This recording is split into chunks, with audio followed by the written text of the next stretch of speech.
You're listening to Off Topic on the Corus Radio Network. Welcome to this week's edition of Off Topic with the Scott Brothers. I'm Jonathan. I'm JD.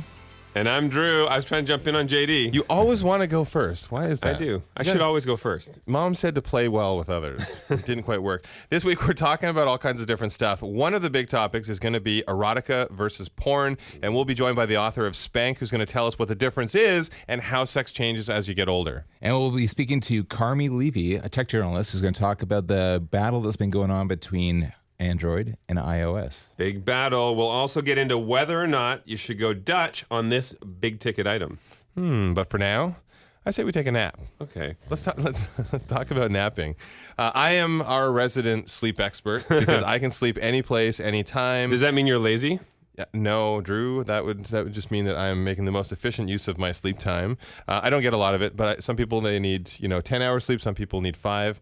I need a healthy 8, but we want to talk about how long you should nap to get the biggest benefit out of it. And there are a lot of articles, a lot of people write different stuff on this, but let's go around first. JD, tell me, what do you need do you nap? Well, I do like a nap, but the problem is I can rarely fall asleep. Even right now, I've been up for 24 hours because I could not fall asleep last night. But you have like insomnia, right? Yeah, I have a bit of insomnia. So once in a while when I can nap, I usually like to keep it under about 40 minutes. Otherwise, I'm completely groggy. That's what they say, though. They say that the ideal nap time is like 20 minutes. That gives you the most benefit. Right. I totally don't agree with that, though. I mean, maybe for the norm for people, but for me, I love my old man naps, I call them. And if I only go for 20 minutes, I'm just sort of settling in. I like to go for a solid hour. If I go for longer than that, though, if I try and stay for an hour and a half, I will be out for 4 hours. You are the worst in the world. I will literally say to Drew, okay, well, I'm just going to run back. I'm going to, change clothes, something like that. And then I'll start texting him, hello, where are you? 4 hours later then. And by this time, I'm already in bed. I'm done. I'm asleep. And then I'll get a text from him, hey, what's up? He'll go. A 4-hour nap is not. That's basically your night's sleep. You're going for a night's sleep. It's funny. Midday though, Jonathan gets frustrated because I will put into my calendar, "Do not talk to me. I'm in an important meeting from 1 until 4, and my important meeting is me having my old man nap." Although I will say this today. Drew and I were at a meeting and we were waiting for Jonathan and he didn't show up and we all assumed that you had fallen asleep. Yes, we did. I did not fall asleep. I was dealing with your hair. No, I was, making sure that I looked perfect for you guys. Back to the sleeping. Don't you feel groggy though if you go for about a 3-hour? I find that I have to go and just close my eyes for a few minutes, or I have to sleep for the whole night. Otherwise, I'm beat. Well, and I totally agree. I do. I mean, it feels good in the moment, and I feel well rested. But the moment I'm up, and then I feel groggy. But it's funny. We've been flying around. I mean, the last little bit here, we've been all over Canada and in the U.S., and Jonathan and I both had, just the other night, the exact same dream where we were dreaming that we were rushing at airports, but we were really overly tired that we were almost looking drunk. You were telling me your story. Yeah. I had the exact same dream. So you're not getting enough sleep or you're not getting the right sleep if you're having those dreams. Or you're twins. Yeah, that's twin sleep. Something like that. What is the ultimate time of the day for you if you're going to have a nap? When is it? I would say probably somewhere around like 3 or 4 o'clock. You know what? I actually try and avoid them these days because I find if I do take that nap, I can't sleep that night. See, I could take 4 naps and still sleep at night. It's not a problem for me. Yeah. For me, I cannot drive if I'm tired. If I'm tired and I try and drive, it's useless and it's not a good thing. So I quite often will take a nap just before I know I have to go on a long drive. Well, do you know, why we have to need naps? It's not always just because you have a lack of sleep. A lot of people don't realize it's nutrition. Nutrition's a huge thing. If you're lacking what your body needs to sustain healthy living, you're going to be tired. It's the same when people yawn all the time. You might just be dehydrated. People don't realize that. Well, napping refreshes your mind, or not just napping, but getting good rest refreshes your mind, your body, makes you more creative. A boost of intelligence, which Drew could use. And I just find too that if you are properly rested, or maybe flip it over. If you are feeling tired and you're trying to stay awake, maybe because you are driving or something, stimulating conversation is the best way to stay awake. They say. Is that why I'm usually yawning during our off-topic sessions? Whoa. What are you saying? Jonathan does talk offensive. a lot, but I think it's called. Is it the circadian rhythm? I think is how it's pronounced. And that's actually sound very educated on the circadian rhythm. Well, I did go to school for kinesiology, which is the study of the body, and this is something that I did learn. we were way back in the old days. Maybe this was the caveman days. Are you talking like the 20s? Yeah, but way back 1980. 3 months ago. No, in literally 20. Humans actually had a rhythm where they would wake up in the middle of the night for a couple of hours. So a lot of times when people have that midnight, boom, they're wide awake and they don't know what to do. Then they end up snacking, and then that leads to other issues. That is why it's because of the circadian rhythm. So we know that doesn't work because back then you used to drag your wife by the hair as well. But that's why I still do that every now and then. I grab my girlfriend by the hair, and then she hits me. She would kick your butt for that. So going back to the kinesiology, you said it's part of nutrition. Now, do you think there are certain types of food that you shouldn't eat before you sleep? You should eat after, right? Well, I mean, when you fall asleep, typically you won't eat food while you're sleeping. No, but there's your insight for the day. The big thing is that you don't want to have heavy meals right before you go to bed. A lot of times people eat too many carbs, and then all of a sudden that's a whole other health issue. So I would suggest, make sure you're getting the healthy meals, small doses throughout the day that you need, but towards the end of the night, maybe a little bit of protein and fat, but not a big amount. Does that count for a nap as well, though, or is that only for your like long night sleep? Can you eat before a nap? You should never be eating large meals, but your body doesn't burn as much energy when you're in a sleeping state. But if you're having a 20-minute nap, you're not really falling into a full sleeping state. That's why I have my nap app. It wakes me up. It knows when I'm in a deep sleep. It knows when I'm in a shallow sleep. It wakes me up at the right time to feel refreshed. And that's why I sound so happy and alive when I'm doing the show with you guys. I'm going to create that app, and it's going to be called Zap. That's actually a pretty good idea. I do like that idea. Patented here. As much as we would like to grab a nap right now, we've got the rest of the show to do. Coming up, we're talking erotica versus porn. What's the difference? I don't know. I've seen both. They both, to me, seem like porn. Alan Daniels is the author of Spank. He's going to tell us the difference. Don't forget to hit us up through social media. I am at Mr. Silver Scott. We have at Mr. JD Scott, at Mr. Drew Scott, or you can hit us up on our website at thescottbrothers.com. You are listening to Off Topic with the Scott Brothers on the Corus Radio Network. Drew, wake up. This is Off Topic on the Corus Radio Network.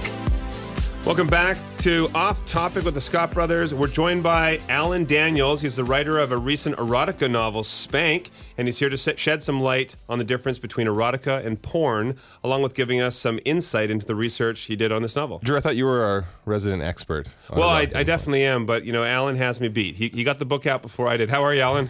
I'm good, thank you. Thanks for joining us. Very interesting, and I want to talk to you about this because I don't really know a heck of a lot. First of all, I don't even know what the difference is between erotica and porn. Is there a difference? Oh, there's a huge difference, yes.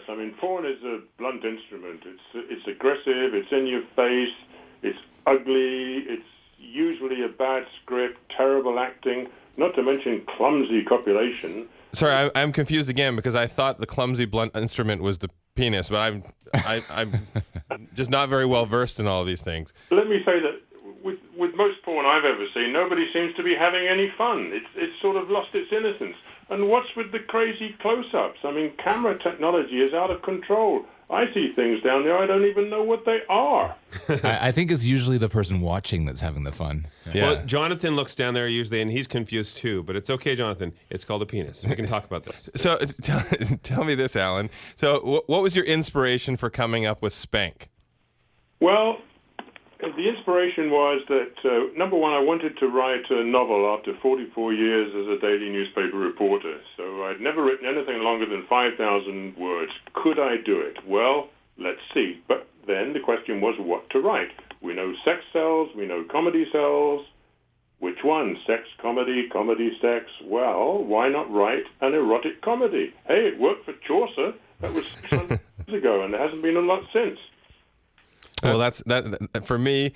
I will admit, and this is just totally giving you guys too much information. I'll warn you now.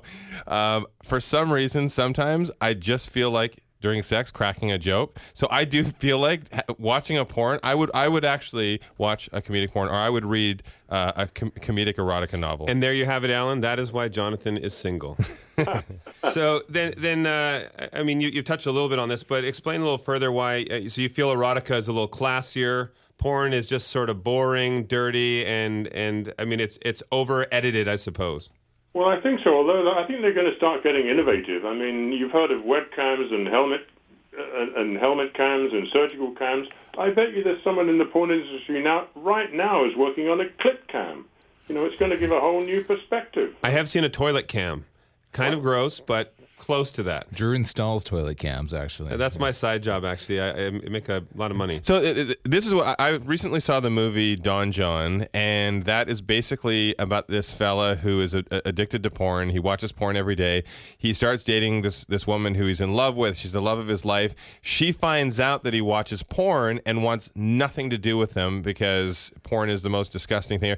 I don't really understand that because, I mean, I'm a guy, I know a lot of the guys I know as well.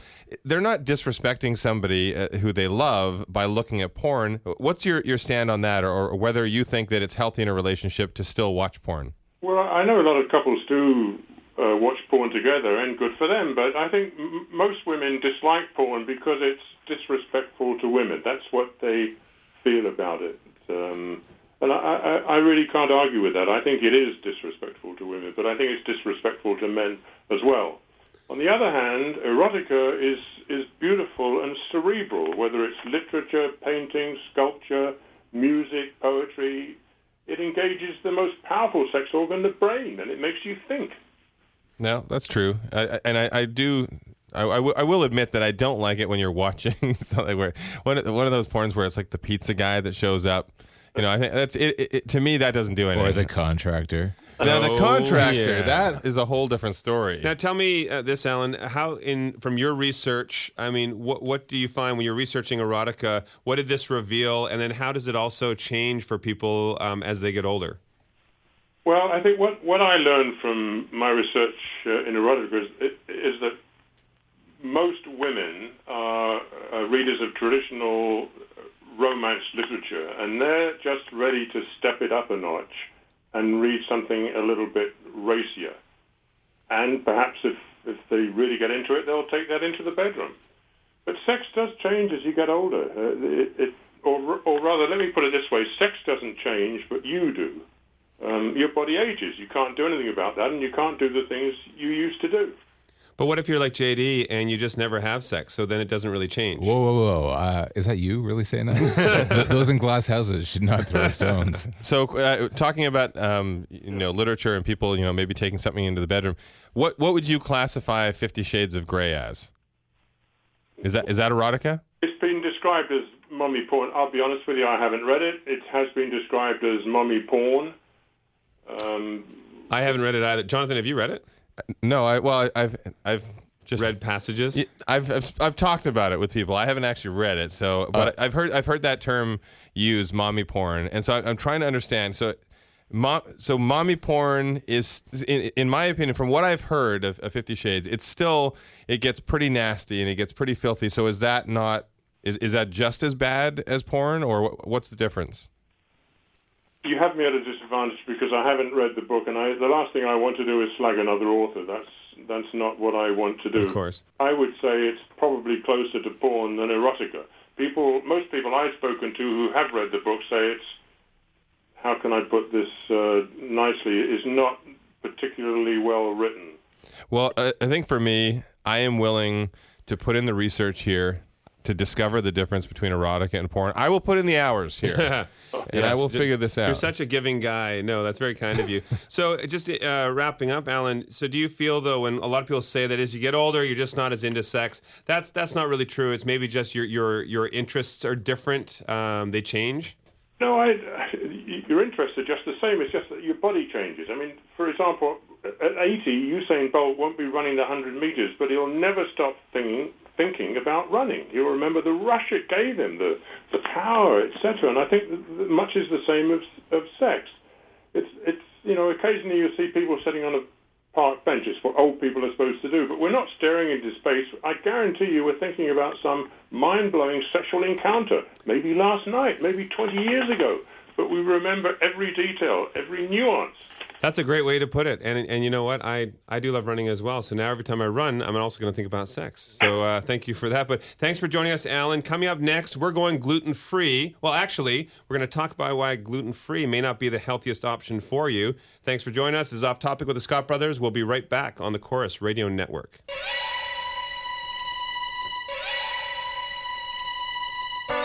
It's Off Topic on the Corus Radio Network.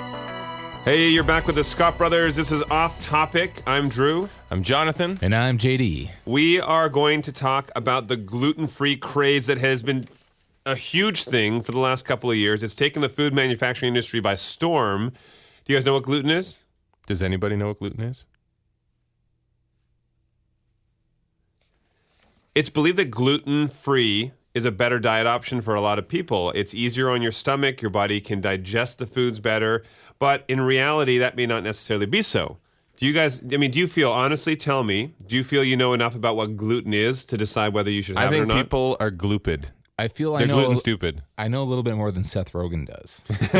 Just a little bit more? No, nobody literally knows what it is. I have talked to so many people. When you said that you're no longer eating gluten, you went in, you got a test, and you have an aversion to it. It showed on what they printed for you what it is. But you still don't really know what gluten is. Do you? No.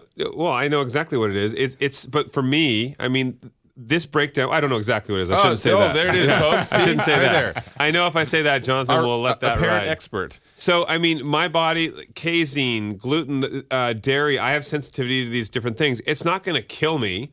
My stomach's very active.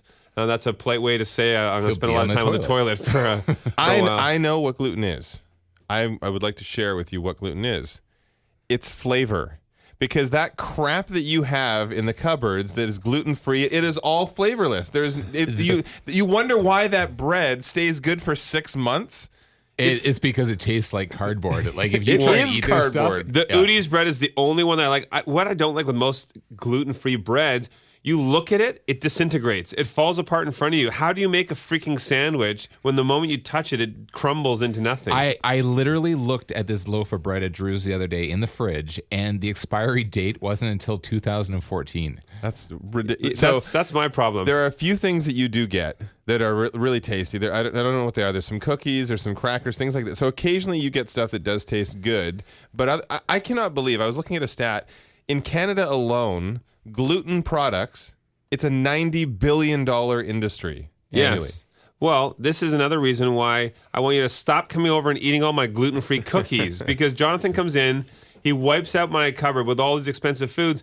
On average, gluten-free products are 242% more expensive than regular products. That means that you guys buying that stuff are 242% more gullible. Yeah. Well, you know what I relate this to definitely is organic, in quotes. Like people were on that whole organic food craze, and it was so much more expensive. And this just seems to be the latest version of organic food. Well, it absolutely is. People think just because it's gluten-free, it's healthy.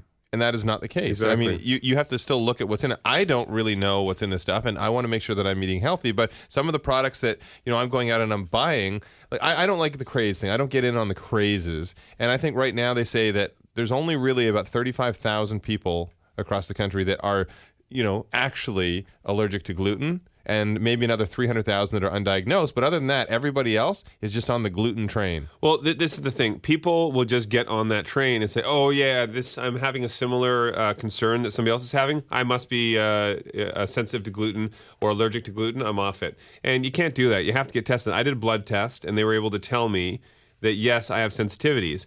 Once again, I'm not allergic, but I have sensitivities. But you see people have celiac disease. That's a symptom of a gluten intolerance, and that can cause abdominal pain, gas, bloating, all the fun stuff. But most of of the people that are doing it don't have celiac. They're just people who assume they're it's following healthy. the others who are doing this. Well, they think they're on a healthy kick, and this is the same. This really frustrated me, especially with my background as a personal trainer and with the kinesiology background in school. When people are saying they want to be healthy, and so they've decided that they're going to go off meat.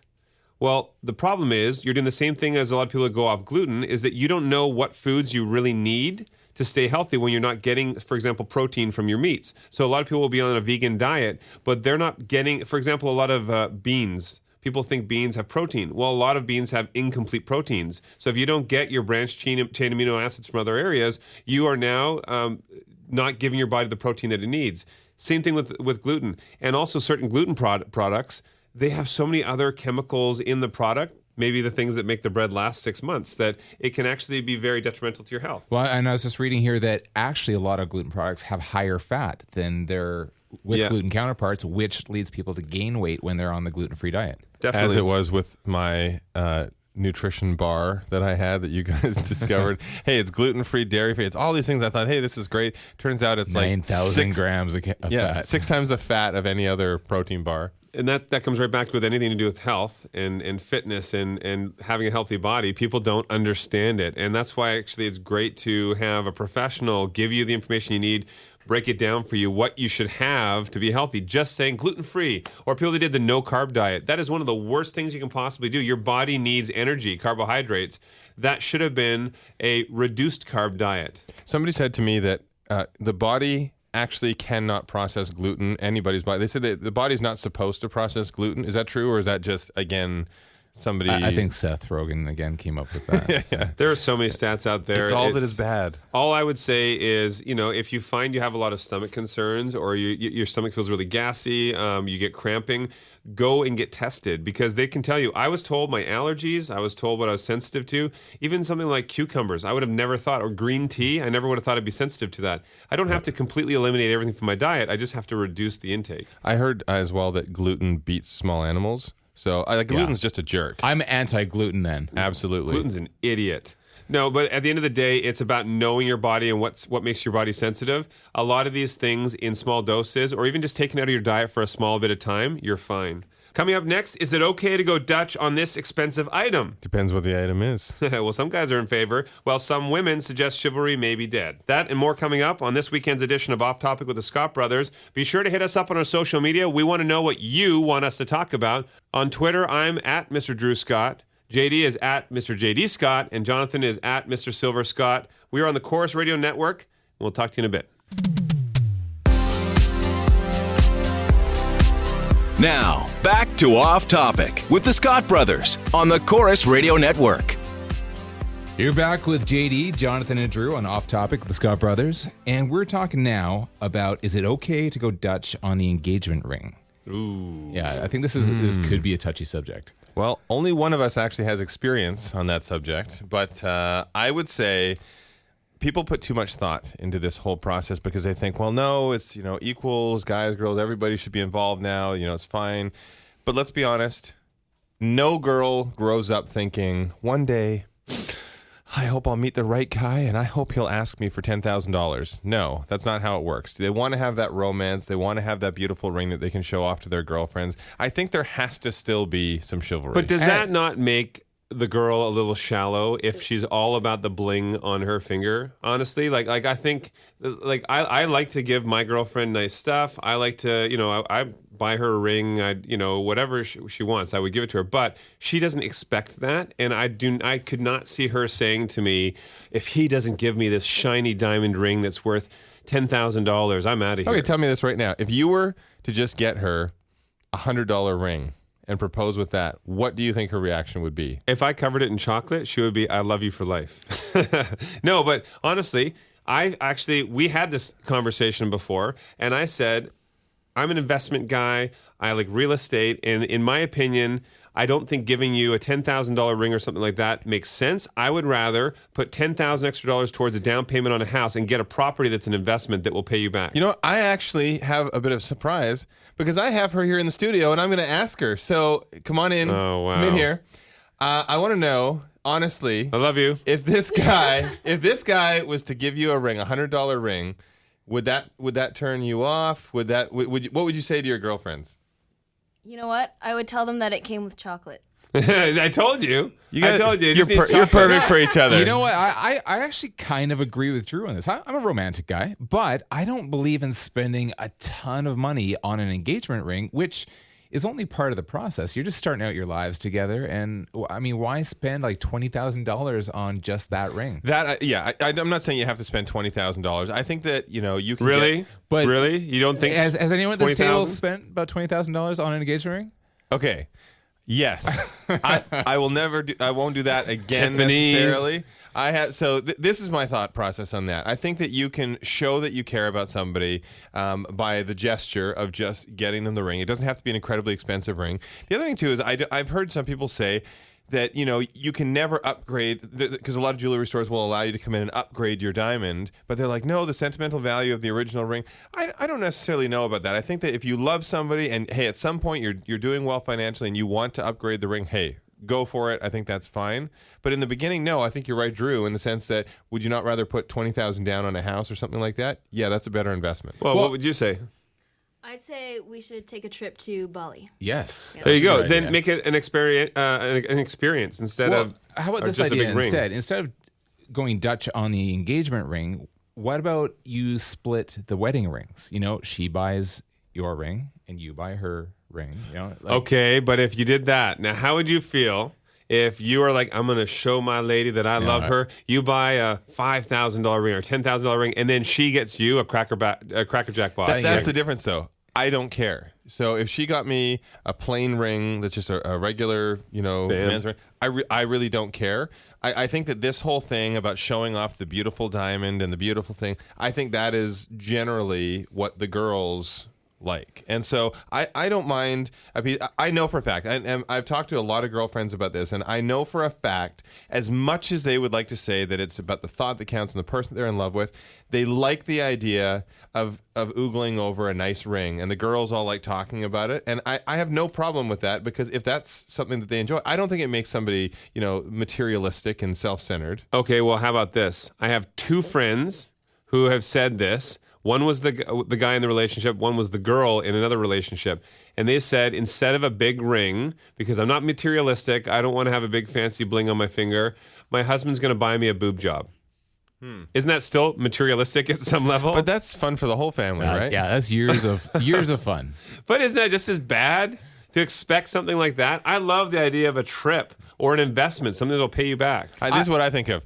I'm all about tradition in the sense that years down the road, when you're telling your family about how you met and how he proposed, A traditional boob job? Well, do you really picture two old people saying, "Oh yes, well I remember he went down on one knee and pulled out his plastic surgeon's card and said, 'Marry me'"? Will you increase me? Yeah, exactly. I want tradition. I think it's nice.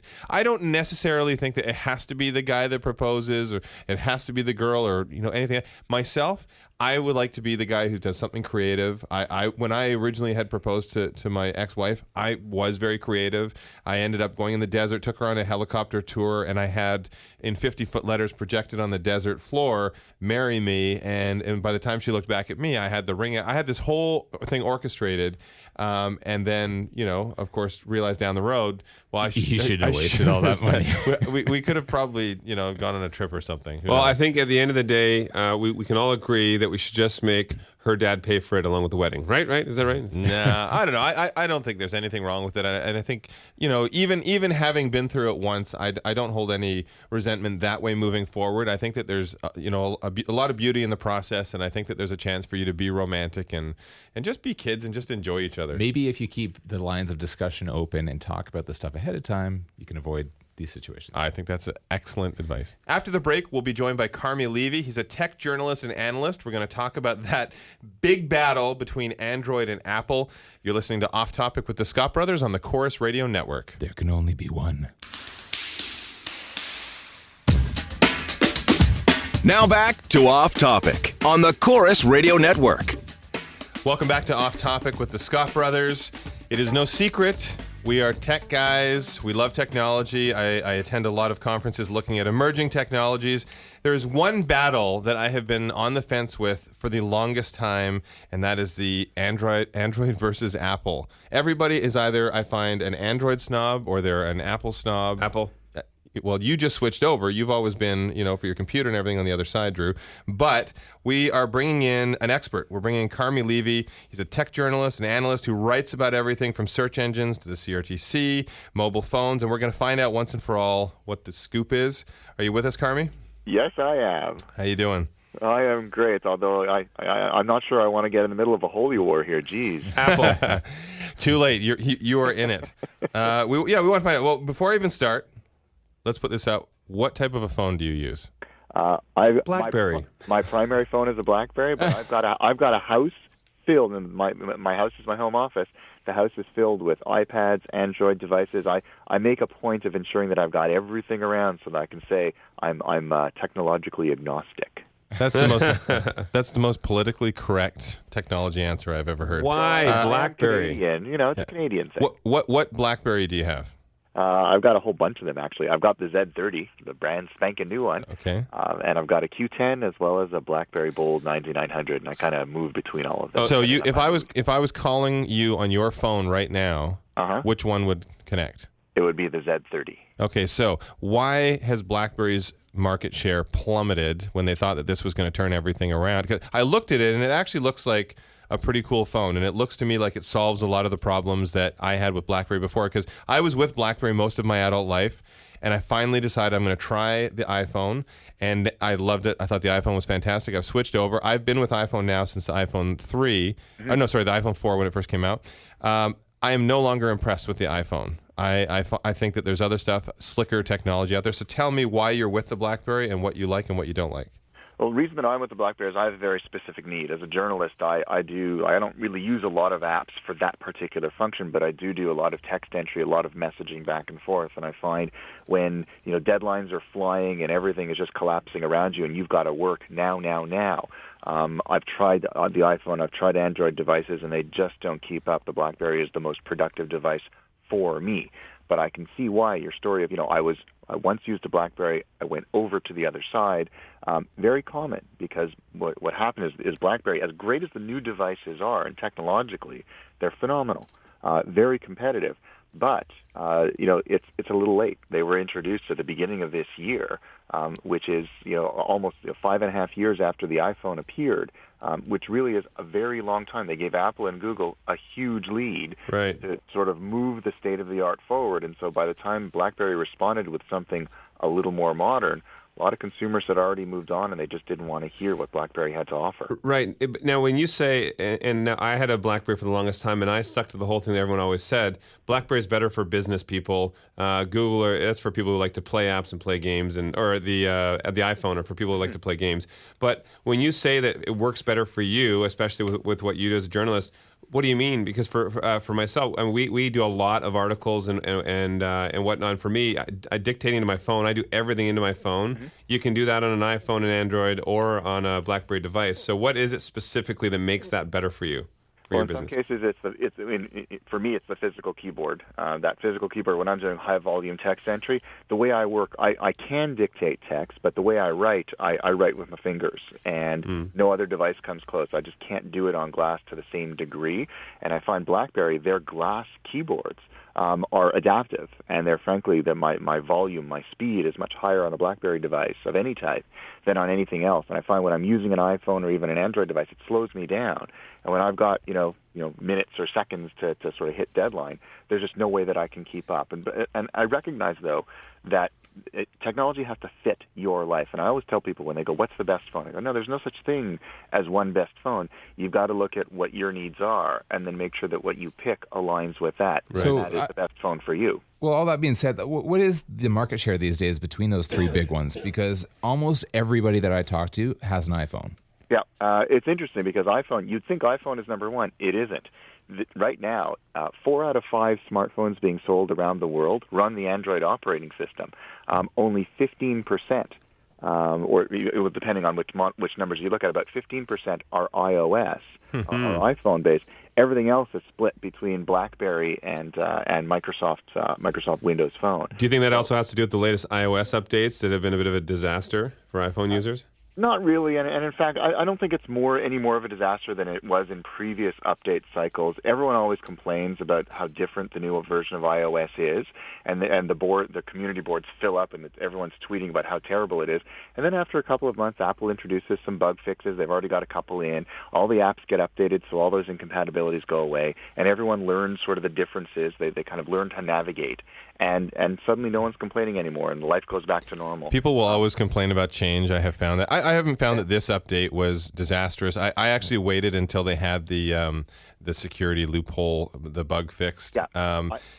I found a few of my apps, though, stopped functioning, and I had to buy newer versions of them just because of the new update. But other than that, it hasn't been too bad. I actually don't mind the new update. Now, with affordability, though, how about the iPhone 5C? You can get that for, what, $80? Do you think that's a good thing? It's funny because you can get it for like $80 or $100, and it's about $100 less, either locked or unlocked, than the equivalent 5S. which seems like a really great saving at first because, woohoo, I got a new phone and it was $100 less than the 5S would have been. But then you look at the overall cost of your contract. So if that phone is on a 2-year contract, you're going to be spending probably a couple $1,000s when all is said and done. So for that $100 saving, you have less of a camera. The battery life isn't as good. The screen isn't as good. Like, everything isn't as good. So I don't know. Like, how much are you willing to give up for $100 saving? I don't know. I don't know if you've convinced me to go back to BlackBerry. I don't know if I'm convinced to stay with iPhone. But regardless, thank you for joining us, Carmi. We'll be back in a minute. We're going to talk with Michelle Mahone. That's our resident entertainment reporter. She's going to give us the Hollywood gossip. You're listening to Off Topic with the Scott Brothers on the Corus Radio Network. It's Off Topic on the Corus Radio Network. We are back for the last segment here on Off Topic with the Scott Brothers. I'm JD. This is Jonathan. And I'm Drew, apparently. I was trying to throw JD off by saying his name, and he actually went with it. Darn. We have Michelle Mahone is with us. She's our resident entertainment and Hollywood gossip reporter, and we're going to talk about the YouTube Awards and more celebrity gossip. Hey, Michelle. How do, gentlemen? How are you? Great. So what do you got for us? Give us the scoop. All right, we got the YouTube Awards. I am waiting for the award show about award shows because I don't think they can come up with any more. Lady Gaga and Psy, big who's going to win. My thing is this, why are they focusing on the music? What about the cat videos? Cats using laser pointers. I know many crazy ladies who would be liking, we would love to see those videos. And their work needs to be recognized. It's not fair. I'm writing a comment card. So is that the YouTube Awards? I mean, obviously you know more about this than I do. I would assume that they would be for anything and everything to do with popularity on YouTube. Yeah, but they're not. They're just focusing on the music. And we already have like the MTV Awards and the Grammys and the Video Awards and the da-da-da-da-da. So it's more of the same. Which is funny because these days I would say I don't watch many music videos on YouTube. I watch other videos, like viral videos and things like that. Exactly. What about my videos? Oh, and yours, of course. That's all I watch. Now, what when you're talking music, though, the YouTube Awards, is it all music? Like, there's a song, What Did the Fox Say? Have you seen that one? Oh, Have you seen that one? No, but sing it to me slow. It's stuck in my head. Big Daddy. It's the most bizarre thing. I think it's a European band, and they do just sort of these comedic, music videos. But are the YouTube Awards for not just mainstream music, but also for parodies and things like that?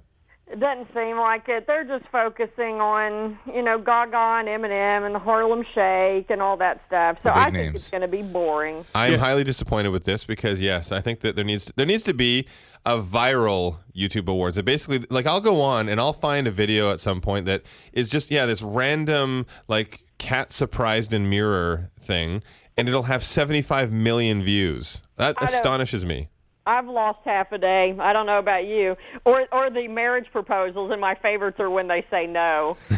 Okay, I have been in that situation where, and I will go off topic for 2 seconds here. I was working as a magician at a restaurant, and the guy asked me to do a magic trick to propose to his wife, and she said no, and I'm standing there, awkward. That should have been put on YouTube. It was so painful, and I just sort of slowly backed away. I didn't know what to say. Well, I just think, YouTube is this powerful entity, and, they must have something, Google, they must have something in the works where they would be planning more exposure for some of these other high volume videos that they have. It just makes sense to me that they would capitalize on that. People would watch an award for that. Yep, I would. I'm still going back to the cat videos. I will not rest. Well, we have November 3rd will be the YouTube Awards, but what do you have for other celebrity gossip for us? Give us some good dirt. Okay, here's my favorite. And I got to tell you, I got to send him a fruit basket because it doesn't get better than this. Justin Bieber is on his tour, and he went to China, and he was carried up the Great Wall of China. And by that... By fans? No, two of his bodyguards put him on their shoulders and walked him up the wall. Okay, that is saying I'm a douche without just coming right out and saying I'm a douche. I think somebody stuck a paper sign on his back that actually said, you're a douche for doing that. He's getting older, when you reach what? 12? Oh, he's 19. 15. Yeah. I can't believe he would do that. Really? Did he do it as a joke? He must have done that as a joke. No, well, you think about he buys all those expensive cars and he lets his drunk, crazy friends drive them. Yeah. So he doesn't get himself around. But my favorite is, the blogs and everything are blowing up. Fed up Canadians are begging the United States to adopt Beaver as one of our own. It ain't happening. But we could do like a North American free trade agreement. We'll take him, but you got to pay for that. Well, maybe he is actually the real smart one here. Why use your own legs like a fool when you can hire two people to use their legs for you? I believe that was a Simpsons skit. Was as it? Or well. Family Guy? Yeah, Family Guy. Yeah, Family Guy. Well, they just should be lucky he didn't play the Himalayas. That would have really got tiring. Yeah, it would be a Tibetan. What do they call him? Chirpa. Yeah, I heard also, though, that we have Jennifer Aniston is pregnant. This must now be her 20th child. Just this week. Yes, this is what gives me a rash about celebrity gossip. There are 5 or 6 stories that won't go away. Jennifer Aniston's always pregnant. Brad and Angelina snuck off and got married again. Rihanna is back with Chris Brown. And I think there's people that just sit and go, okay, there's space right here in the column. What are we going to talk about? These are the go-to items that are always there. You know what I mean? And none of them's about you guys. Y'all keep your nose too clean. You need a scandal. Isn't it? I feel like there should be the whole, boy who cried wolf scenario here, that you can only say these stories in the news so many times, and then you're never allowed to bring them up again because nobody will listen to you. Well, I just think that we need to get Jonathan out on a date with Amanda Bynes or something like that when she gets out of the hospital. Now, that's gossip. Yeah. Well, she'll be tweeting about it, that's Or for sure. maybe I just need to go into the hospital. There you go. Well, meet her in there. We'll figure out a way. Thanks for joining us, Michelle, and thanks to Alan Daniels and Carmi Levy for joining us earlier in the show. Next week, I'm excited. We're going to talk Halloween, our favorite time of year, also viral videos, and can an orgasm make you smarter? Absolutely. I like to think so. Too, yeah. Remember, we want you to hit us up on our social media. I'm at Mr. Drew Scott, at Mr. Silver Scott, and at Mr. JD Scott are here as well, or our website, thescottbrothers.com. Have a great weekend, and we'll chat next weekend on Off Topic with the Scott Brothers on the Corus Radio Network. You've been listening to Off Topic with the Scott Brothers on the Corus Radio Network. Want more of the Scotts? Check them out on TV. Catch the Property Brothers and Buying and Selling on W, a Corus Entertainment company.